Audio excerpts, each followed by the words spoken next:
said that the committee responsible for conducting dialogue with all opposition members, headed by the vice president, still enjoys its powers. Sergei Lavrov said all parties should take part in dialogue in Syria. Lavrov described the visit as very positive.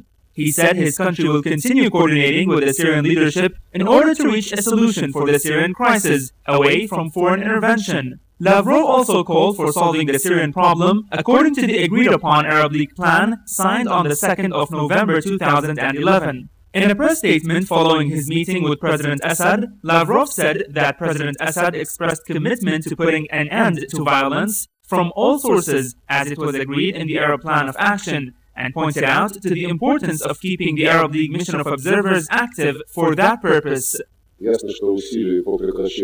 Efforts to end violence from all sources should be followed up, and dialogue should be conducted with the participation of all Syrians. We think that the Arab League observers mission should be active and expanded. The visit comes only a few days following Russian and Chinese vetoes on a UN resolution against Syria. Analysts said the visit expresses the solid Russian stand towards Syria. Lavrov's visit expresses Russia's political support for Syria. Coordination between both countries is important. The Russian veto on visit affirmed that the U.S. no longer controls international resolutions taking for its interests. Meanwhile, a large number of Syrians rallied on the airport highway in Damascus to welcome the Russian foreign minister in Damascus.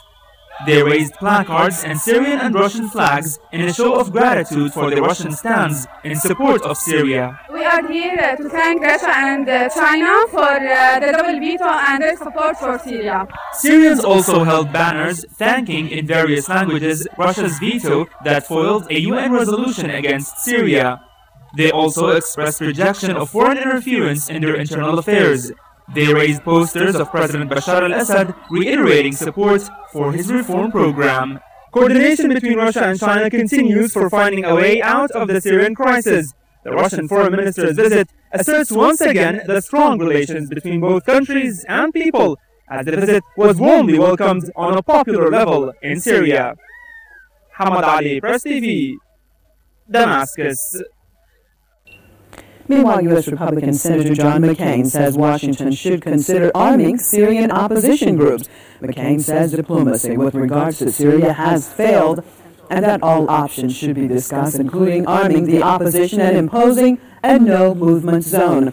He made the remarks during a meeting with visiting Israeli Foreign Minister Avigdor Lieberman in Washington. This comes a day after the United States closed its embassy in Syria. Well, the Ugandan parliament has reintroduced a controversial anti-homosexuality bill after a 2-month recess. Press TV's Daniel Arap Moy reports from Kampala. An overwhelming support to the anti-gay bill as it's tabled for the second time in the Ugandan parliament.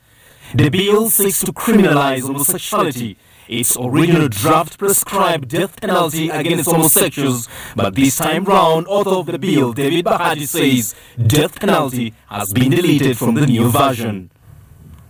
Although the existing laws in Uganda does not recognize homosexuality, David Bahati says it's not adequate enough to deter promotions of homosexuality, a claim vehemently denied by gay rights activists. If the choice is between AIDS and the sovereignty of our state and the behavior of our children, then they would rather go away with their money and we stay with our values. The bill attracted fury from Western governments like the United States of America and Britain, who have threatened to suspend aid to any African states that criminalize homosexuality. But the threats seem to sharpen anti-gay sentiment architects of the bill. We are not going to be blacklisted, we are not going to be cornered into this colonialism of homosexuality. We are not going to accept that. The bill has been committed to the Legal and Parliamentary Affairs Committee of Uganda's Parliament for further scrutiny, upon which a comprehensive report will be made to Parliament for final debate and approval. The anti-homosexuality bill, which has been retabled before the Ugandan parliament, sets a new pace for the moral clash between the East African country and the West. Only time will tell whether Uganda will eventually pass the controversial bill into law or succumb to the demands of the donors. Daniel Arab Moy, Press TV, Kampala, Uganda.